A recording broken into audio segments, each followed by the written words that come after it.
بزرگوں، دوستوں، یہ مجمع بہت دور سے تھکا ماندہ آیا ہے۔ اس کے آنے کا مقصد نہ روٹی ہے، نہ کپڑا ہے، نہ مکان ہے، نہ دنیا کی کوئی ضرورت ہے، بلکہ اس کے اندر کا داعیہ اللہ کا دین میری زندگی سے لے کر پوری دنیا کے انسانوں میں داخل ہو جائے۔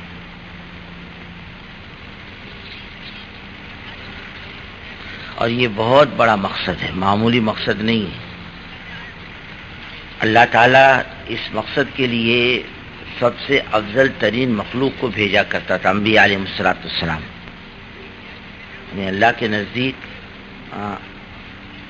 نبیوں سے افضل کوئی مخلوق نہیں، اور انبیاء سے بڑھ کر کوئی اللہ کے نزدیک قابل عزت نہیں، اور افضل ترین مخلوق اللہ کے نزدیک انبیاء علیہ السلام۔ جو جتنا بڑا ہوتا ہے اتنے بڑے مقصد کے لیے بھیجا جاتا ہے۔ اللہ کے نزدیک دین کتنی قیمتی چیز ہے کہ انبیاء کا قتل کیا جانا اللہ نے گوارا کیا۔ وَيَقْتُلُونَ الْأَنْبِيَاءَ وَيَقْتُلُونَ النَّبِيِّينَ بِغَيْرِ الْحَقِّ، یعنی قوموں نے نبیوں کو قتل کیا، تب بھی اللہ تعالیٰ نے دنیا میں نبی بھیجنا ختم نہیں کیا،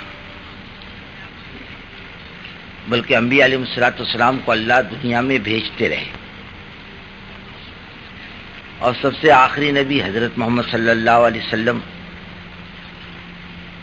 جن کے لیے اللہ تعالیٰ نے یہ ساری کائنات بنائی۔ لولا کا ما خلقت الافلاق، اے محمد صلی اللہ علیہ وسلم، آپ نہ ہوتے تو ہم کائنات کی کسی چیز کو نہ بناتے۔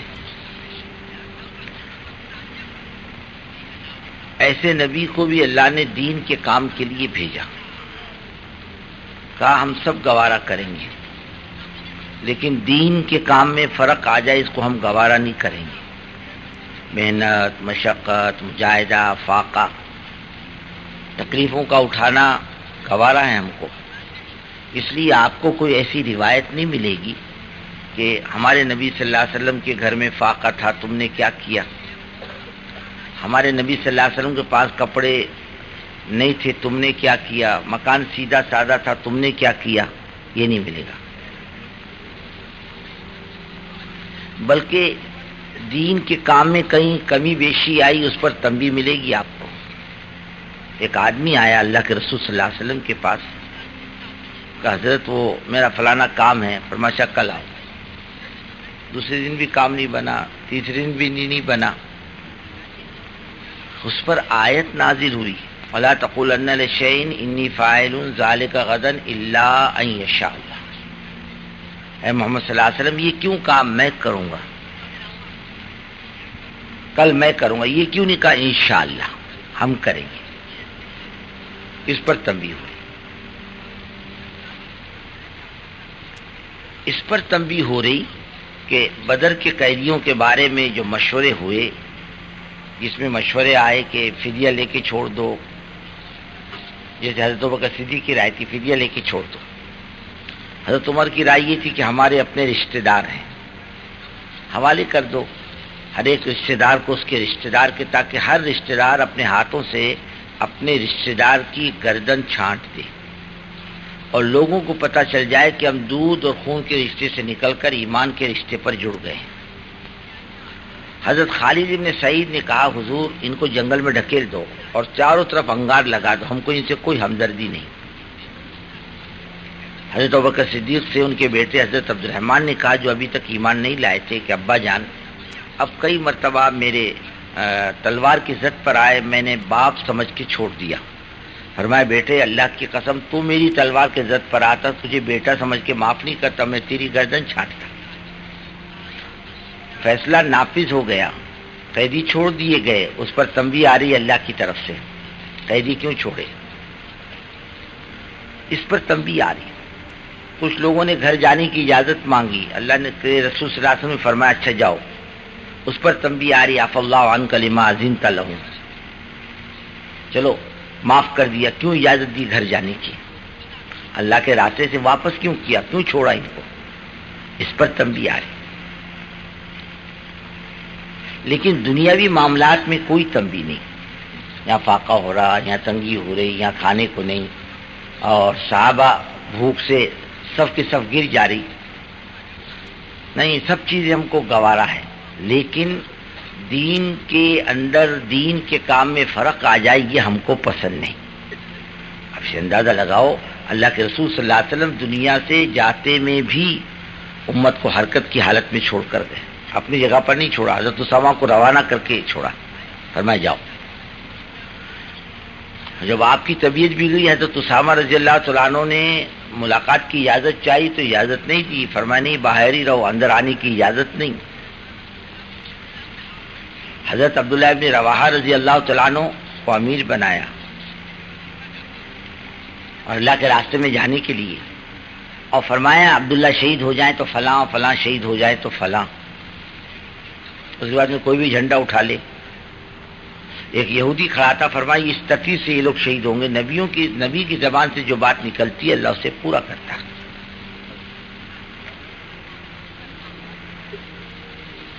حضرت عبداللہ ابن رواحہ رضی اللہ تعالیٰ عنہ نے سوچا بھی زندگی کی تو یہ آخری گنجائش ہے کہ آپ صلی اللہ علیہ وسلم کے پیچھے جمعہ کی نماز پڑھ لیں، پھر ابھی دوبارہ تو موقع نہیں ملے گا۔ قافلے کو روانہ کر دیا آگے، خود پیچھے ٹھہر گئے۔ آپ صلی اللہ علیہ وسلم جب ممبر پر گئے تو عبداللہ ابن رواحہ کو مجمع میں دیکھا، عبداللہ تم اللہ کے راستے میں نہیں گئے؟ کہا نہیں حضرت، میں نے سوچا کوئی بال بچوں کے لیے، کاروبار کے لیے نہیں رکا ہوں، میں آپ کے پیچھے جمعہ کی نماز پڑھنا چاہتا تھا، میری زندگی کا آخری جمعہ ہی۔ ساتھیوں سے کتنے دیر کے لیے پچھڑ گئے؟ بولے حضرت آدھا دن۔ اور میں نہیں، تم اپنے ساتھیوں سے 500 سال پیچھے جنت میں داخل ہونے سے رہ گئے۔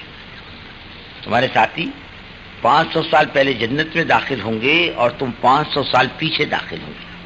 تم آدھا دن نہیں پچھڑے، تم 500 سال پچھڑے۔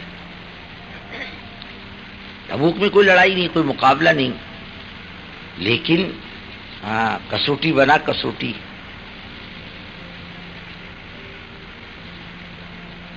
لوگوں نے کہا گرمی میں مت نکلو، بہت گرمی ہے۔ اللہ نے کہا قل نار جہنم اشد حرا، ان سے کہو جہنم کی گرمی اس سے زیادہ سخت ہے۔ اگر ان کے سمجھ میں بات آئے تو جہنم کی گرمی اس سے زیادہ سخت ہے۔ اور جو نہیں گئے ان کے بائیکاٹ کا بھی مسئلہ آپ نے کتاب میں سنایا ہوگا، بات چیت میں بھی سنائی ہوگی کہ وہ ان کا بائیکاٹ کیا گیا اور ان سے بات چیت بند کر دی گئی، علیق سلیق ختم کر دیا گیا۔ حالانکہ نہیں جانے والے نئے لوگ نہیں تھے، پرانے ہی لوگ تھے، لیکن تھوڑا سا جان بچانے سے بائیکاٹ کیا گیا، نہیں ان کو سلام مت کرو، ان کے پاس بیٹھو مت، ان سے بات چیت مت کرو۔ اللہ رب العزت کو اپنا دین بہت پسند ہے، ساری چیزوں سے زیادہ پسند ہے،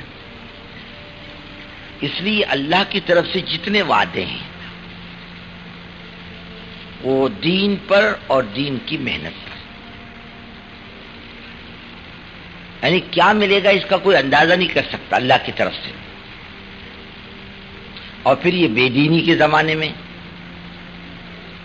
جبکہ عام طریقے سے امت کے زندگیوں میں سے خدا کا دین نکل چکا ہوں عام طریقے سے، اور بے دینی ہر گھر میں داخل ہو چکی ہو، جیسے گرمی سردی ہر گھر میں داخل ہوتی ہے، ایسی بے دینی ہر گھر میں داخل ہو گئی، اور دین مذاق بن چکا ہو، دین کی بات، دین کا کام مذاق بن چکا ہو۔ ایسے زمانے میں اللہ تعالیٰ کرنے پر کیا دیں گے کوئی اندازہ نہیں کر سکتا۔